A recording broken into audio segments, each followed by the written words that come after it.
সুপ্রিয় দর্শক, ছিনতাই ডাকাতি এগুলো চলতেই আছে চারিদিকে।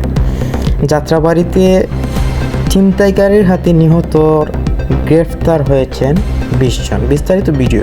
আমরা 20 জনকে গ্রেপ্তার করেছি এবং একটা বড় বিষয় হলো যে এই ছিনতাইকারীদের মধ্যে আমরা অধিকাংশই আমরা পাচ্ছি এই কিশোর গ্যাংয়ের সদস্য এবং তাদের বয়স সবই ধরেন 15, 16, 17 এই রকমের মধ্যে।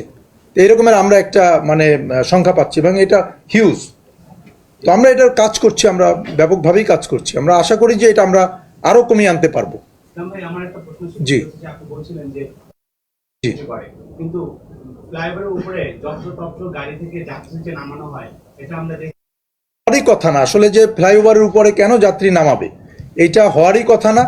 এইটা আমি মনে করি যে আমাদের যে ট্রাফিক ডিভিশন আছে তারা এই বিষয়টা দেখবে এবং সংশ্লিষ্ট অন্য যারা আছে তারাও এই বিষয়টিকে নজরে নেবে। কারণ হলো যে ফ্লাইওভারের উপরে আসলেই কোনো প্যাসেঞ্জার নামানোর কথা না, যার জন্য আসলে আমাদের ওখানে ওইভাবে থাকে না। আমরা নিচে ডিউটি করি যাতে আমরা খেয়াল রাখি এবং না এইটা যাবে না এরকম না।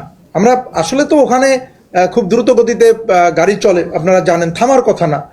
তো সেখানে আমরা ধরেই নেই যে আসলে ফ্লাইওভারের চেক হয়ে তারপরে গাড়িটা উঠছে, ওখানে নামার ওখানে একটা চেক পয়েন্ট থাকছে।